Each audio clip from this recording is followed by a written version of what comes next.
Large boulders block the path before you. Alas, you must turn back.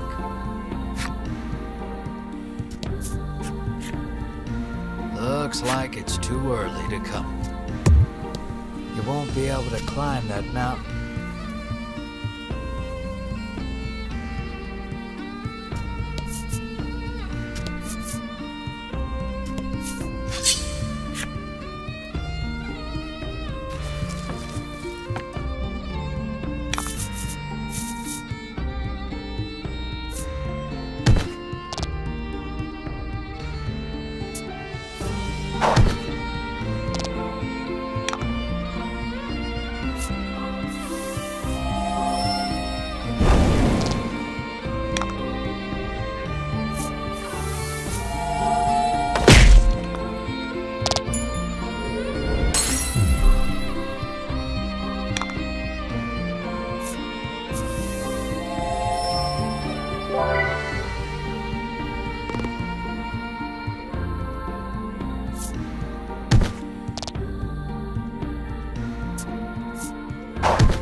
Good work.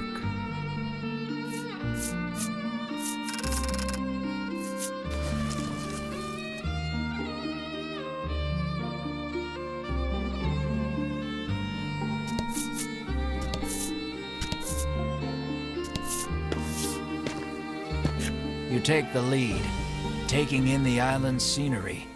It all looks unsettlingly familiar to you.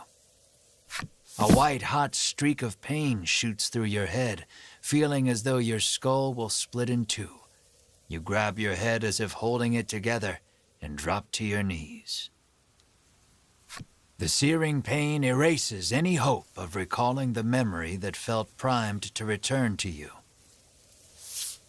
Beads of sweat are pouring off you now as you struggle to keep your head in one piece. Drink this, Bruno insists, offering you a bottle of headache curative.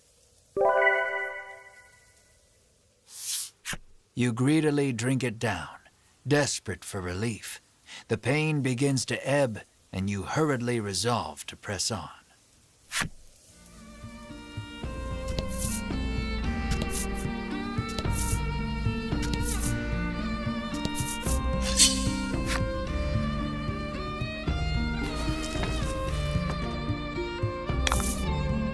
Don't hold back.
fight.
was lucky.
Oh?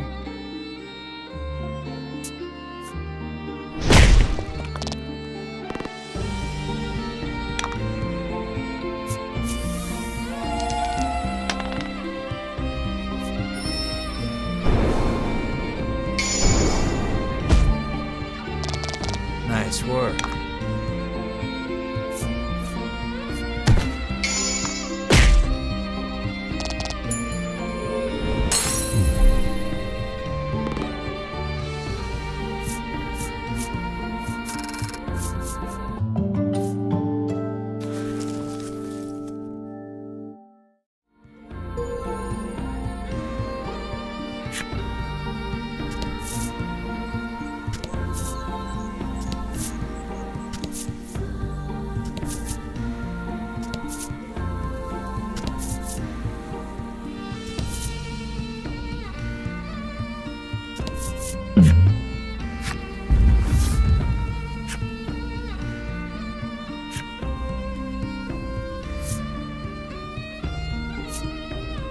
Your friends insist it was probably just a rock, but you're convinced it was a monster, and you can prove it.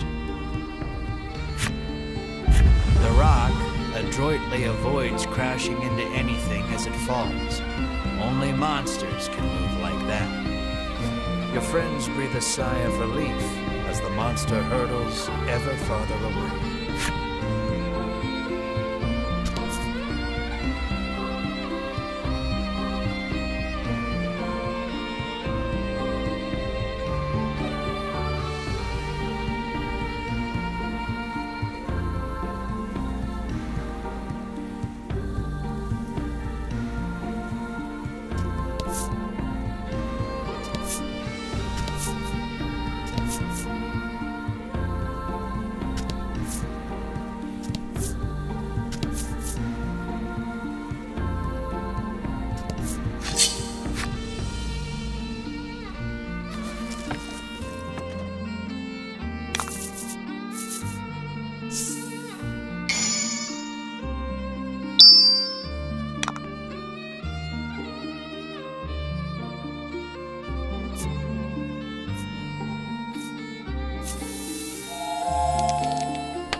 Fortune favors the...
was lucky.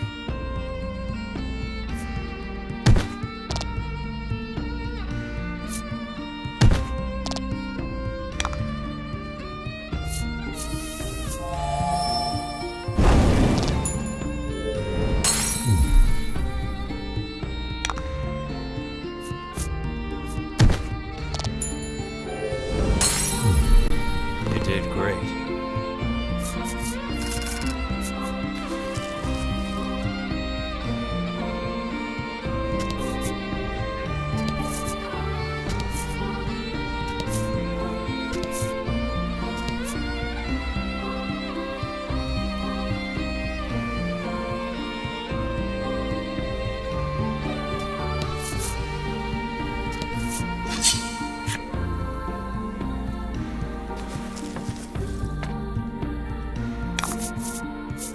Rout the enemy.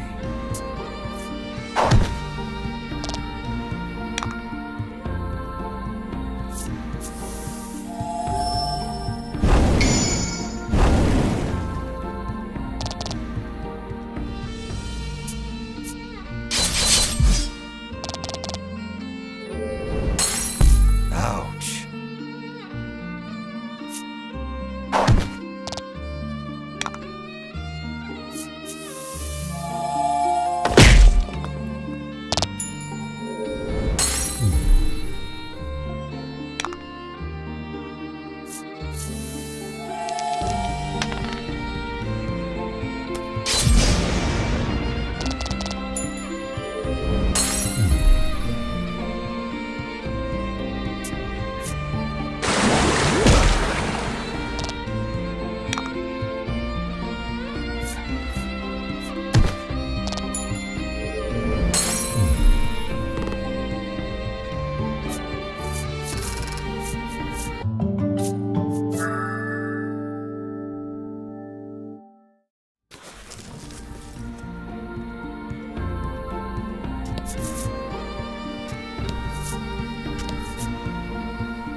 After a time, you happen upon a village. This place, you mutter unconsciously. Perhaps he is as anxious as you are about this place.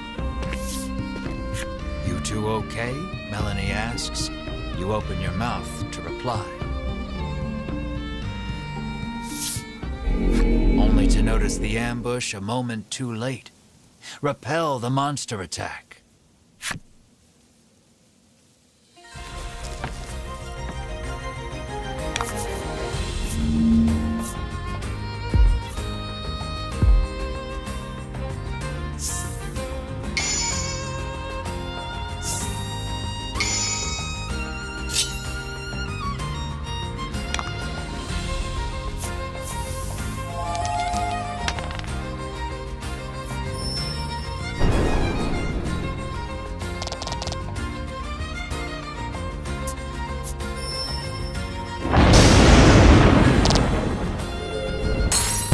Ouch.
Excellent.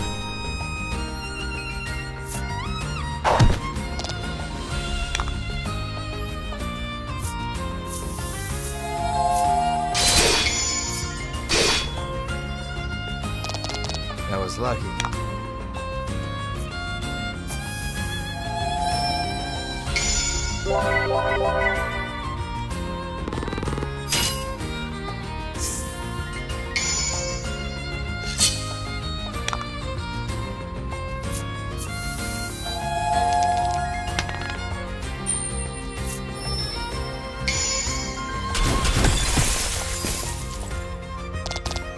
That was lucky.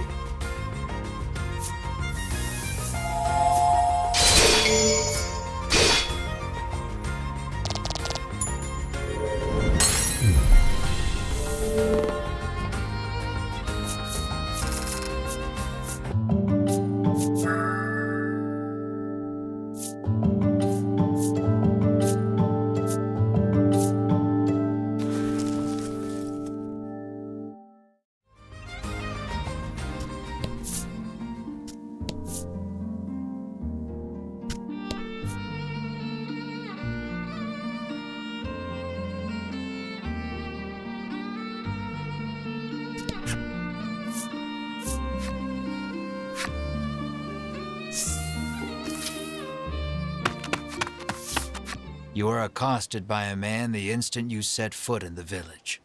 "Medicine, please," he begs. His eyes are glazed over, and his general demeanor unsettling. Should he really have medicine?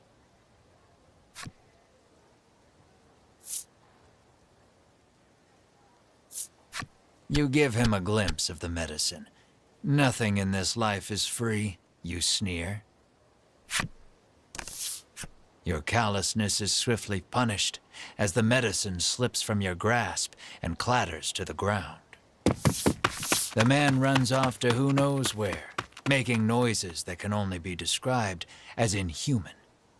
You and the party resolve to continue exploring the village, despite the unsettling encounter that just occurred. Something is askew in this village. It would be best to proceed with caution until you can determine what is happening.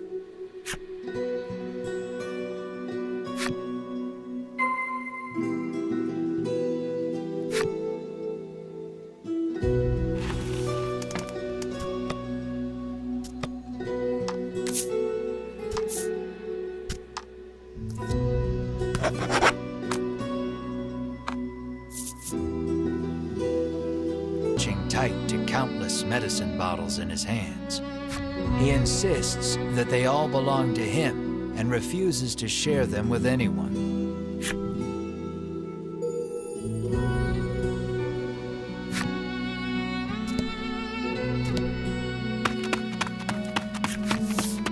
Another villager approaches you.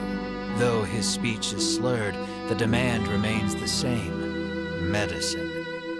This villager is also behaving strangely. Will you acquiesce to his request? Ritis briefly reveals the medicine under her cloak. Nothing in life, her fun is short-lived, as she too loses her grip on the medicine. Karma is cruel. You could not help but notice the groans of "medicine, sweet medicine," as he fled. Something's not right in this village, Bruno mutters, clearly worried.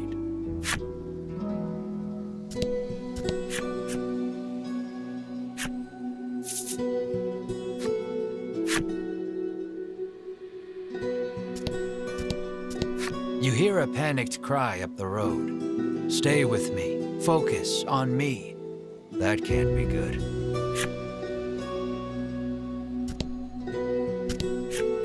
You must fancy yourself quite the eccentric coming here, the innkeeper drones, as if incensed by your very presence. "Stay if you want to stay," the innkeeper continues, utterly disinterested in even attempting to sell you on a room.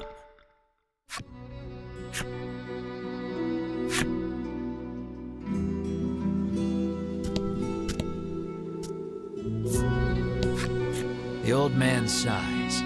saying he lost both his son and grandson to the medicine. Not wanting to be the only one left behind, he lifts the bottle in his hand to his lips and gulps it down.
You ask the villager about the dragon. The headman can help you if you're in some trouble, she retorts, doubling over to empty the contents of her stomach onto the street. Dozens of empty medicine bottles litter the ground in front of this woman.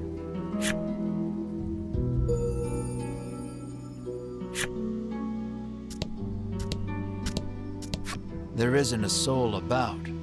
The house is surely abandoned.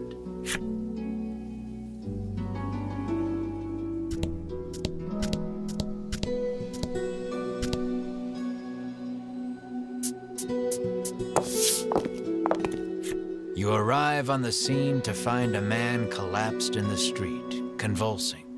Another man kneels over him in an apparent attempt to provide comfort and care.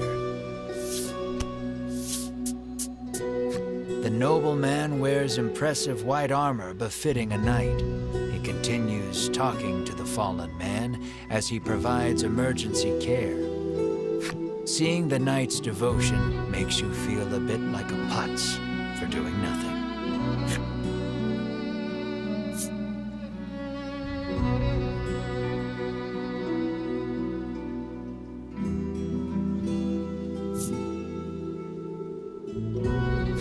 You ask Bruno to provide some of his custom supplement. He furrows his brow and solemnly shakes his head. The villager is now clawing at his own face with his fingernails, crying out for medicine. Blood, as black as tar, begins oozing out of his eyes, ears, and mouth. It proceeds to leak from every orifice imaginable. The convulsions subside. Within moments, the villager lies still. A horrific thought makes itself known. This is the first time you have witnessed the death of a fellow man. Even in a world where medicines and elixirs can cure most any ailment, none are safe from death's icy grip. And as well you know, that which is dead can never return. Your mind goes blank. You drop to your knees in shock. Melanie clamps her hand to her mouth, stifling a scream. Ridis shakes uncontrollably. The knight hangs his head.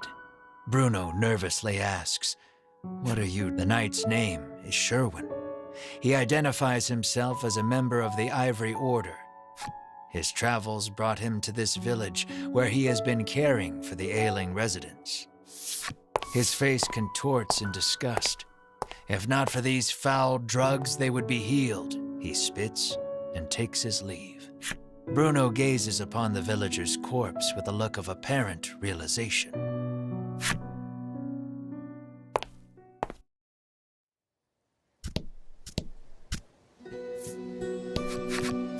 A man approaches you as you wander through the village. "Spare a bit of medicine?" he asks genially. He sets about convincing you that your kindness will be returned tenfold if you just give him a little from your pack. His silver tongue would put even the best salesman to shame. You reach for a bottle of medicine, completely taken in by his pitch. Bruno stills your hand. "I wouldn't do that if I were you."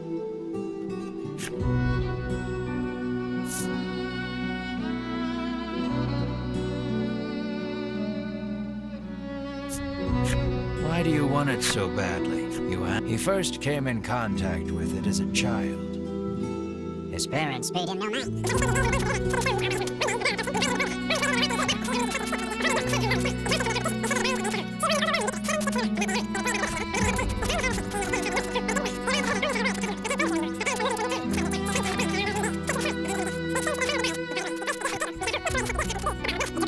And never since forgot its wonderful taste."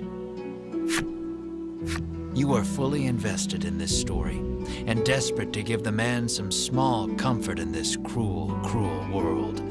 You're primed and ready. "I've heard better sob stories," Melanie says dryly, having somehow absorbed the man's story, despite the blistering speed in which he delivered it. Bruno thinks you'd better not, but you're not so sure.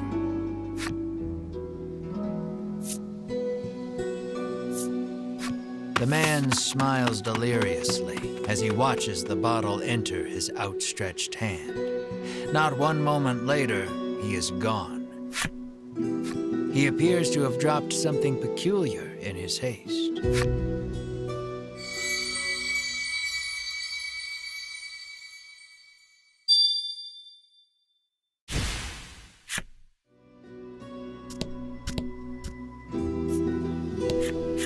"You would best get out of here quick," she cautions you.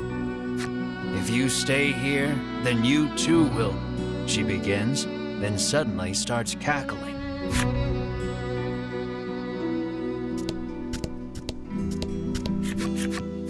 You knock lightly on the door. An elderly man opens it, beaming at you. He announces himself as Selfor and beckons you inside. Might he be the headman you've heard so much about? "Ask me anything you like," he offers. Selfor receives your party, for whatever reason, rather graciously. He could well be a font of knowledge. What will you ask him?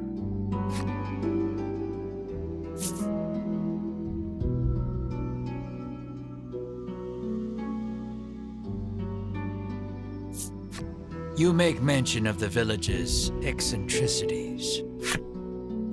Selfor informs you that the island indeed suffers from an extreme shortage of medicine. He apologizes for the villagers' incivility. "Consider it the price to pay for making the world a better place," he adds nonsensically.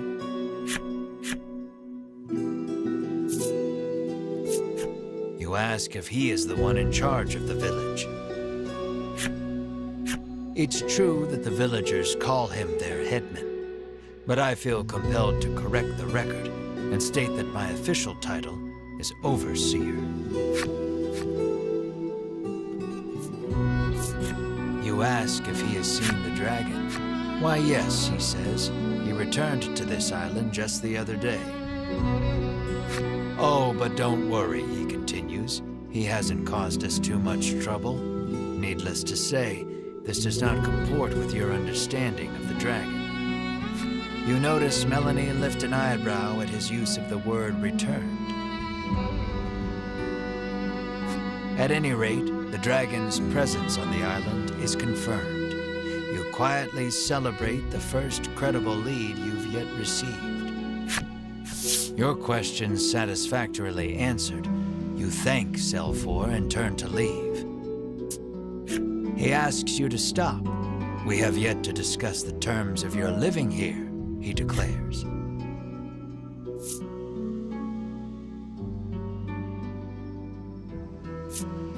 You explain that you are only here to pursue the dragon and have no intention to stay.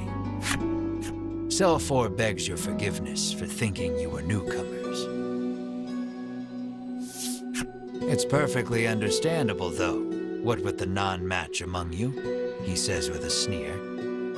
What does he mean by that? Melanie asks you, unable to grasp the old man's intentions.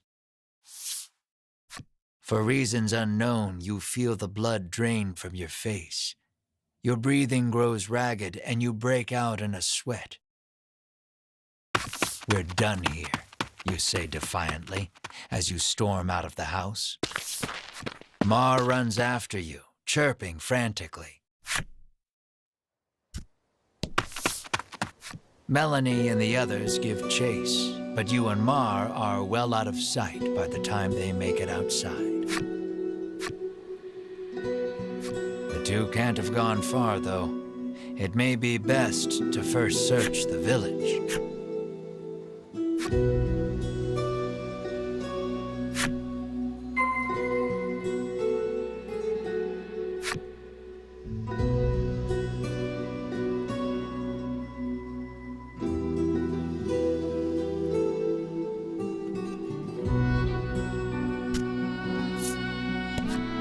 This cursed island is separated from the rest of the world, she mutters from the ground. I heard that outsiders call this place Mount Medica, she remarks, then throws the empty bottle in her hand to the roadside.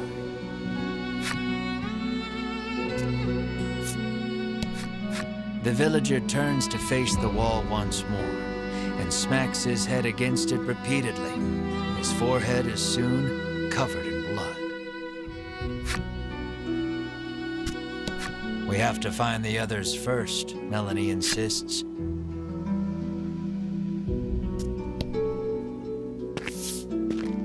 Melanie and company find you standing in front of a house. She can't quite make it out, but it sounds as though you're saying to Mar, "This place is..." Melanie calls out to you, prompting you to blurt out, "Sorry, just had a bad stomachache back there," in your characteristically glib manner.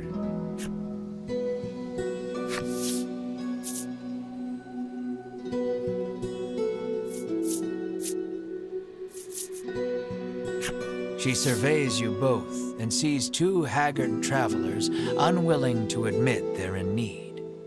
"Are you sure you're all right?" she asks, concerned. "Fine, absolutely fine," you tell her, perhaps too eagerly. "So you were worried about me," you shoot back. "No, I wasn't," she replies, her face reddening.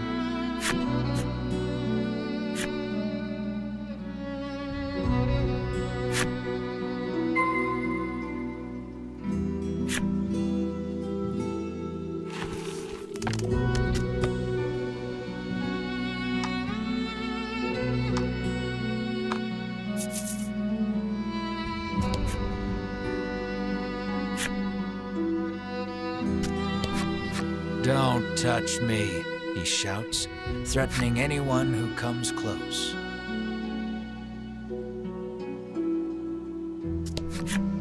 You spot a familiar-looking mage on the village streets. Winifred takes no notice of you and ducks into the apothecary. "So, the Ivory Order buys their medicine just like everybody else," you muse to yourself as you prick up your ears and listen carefully. Winifred and the apothecary speak in hushed tones. You'd guess it's an order for special medicine, but you can't make it out. Alas, she's just buying the usual stuff. Nothing remotely interesting about that, though her presence suggests that other members of the order might also be in town. With no desire to run into them, you make yourself scarce before she catches sight of you.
Huh?